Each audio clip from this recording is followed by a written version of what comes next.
क्या आपने कभी मूली के पत्तों का साग खाया है? और क्या आपको पता है कि मूली से ज़्यादा मूली के पत्तों में फ़वाइद होते हैं?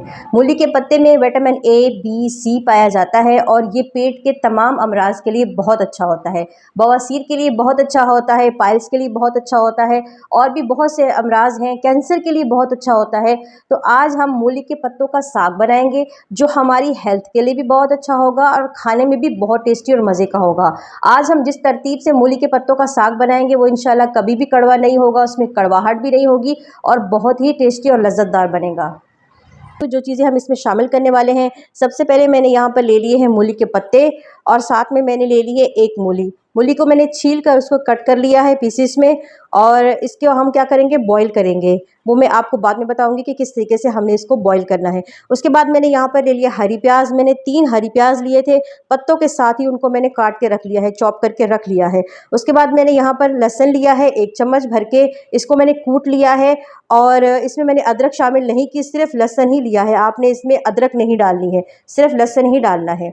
उसके बाद मैंने यहाँ पे ले लिया है जी सूखा धनिया और ज़ीरा और इसको क्या करेंगे, हम पीस लेंगे, मतलब क्रैश कर लेंगे या पीस लेंगे। आप क्रैश करें तो ज़्यादा अच्छा है, आप चाहे तो इसको पीस भी सकते हैं।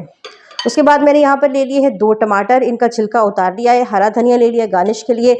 अगर मसालों की बात की जाए तो मैंने यहाँ पर ले लिया नमक, गरम मसाला और आधा चम्मच हल्दी और 1 चम्मच लाल मिर्च।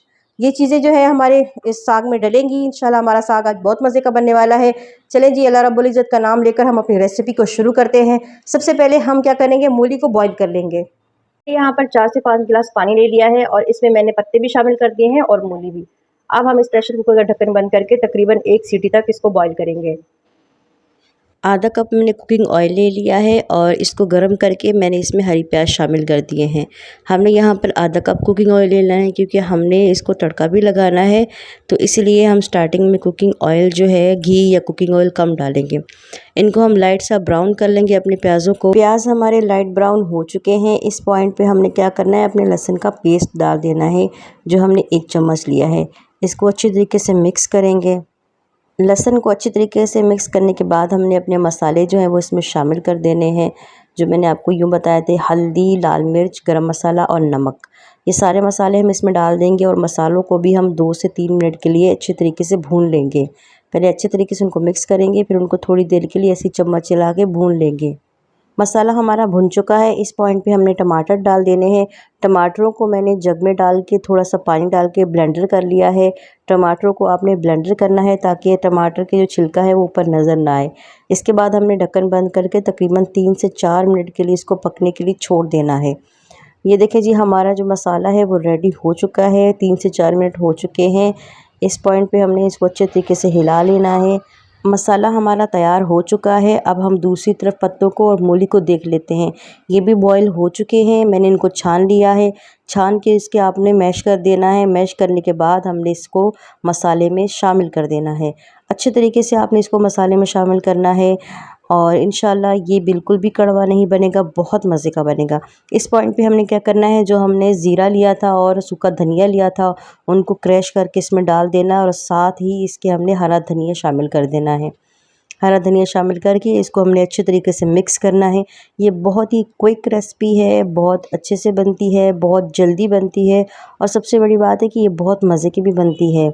और दूसरी बात ये कि हमारी सेहत के लिए भी बहुत हेल्दी है।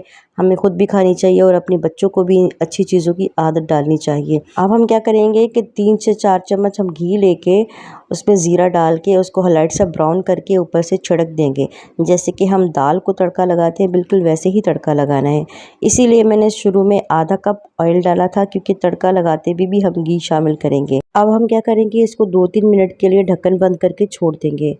2-3 मिनट हो चुके हैं। मैंने ढक्कन उठाया, माशाल्लाह बहुत अच्छा लग रहा है, बहुत ही प्यारी खुशबू है, बहुत हेल्दी है हमारी सेहत के लिए और बहुत जायकेदार और बहुत मज़ेदार है। अब मैं आपको डिश आउट करके दिखाती हूँ। माशाल्लाह से बहुत अच्छा लग रहा है और जो दूसरा सरसों का साग है उससे भी ज़्यादा मज़े का बनेगा इंशाल्लाह। आप इसको ज़रूर ट्राई करें, ज़रूर आज़माएँ इंशाल्लाह। मुझे उम्मीद है कि आपको ये रेसिपी बहुत पसंद आएगी। खुद भी खाएँ, अपने बच्चों को खिलाएँ और अपने बुज़ुर्गों को खिलाएँ क्योंकि ये हमारी हेल्थ के लिए बहुत अच्छा है। अगर मेरी वीडियो पसंद आए तो प्लीज़ मेरे चैनल को सब्सक्राइब करें।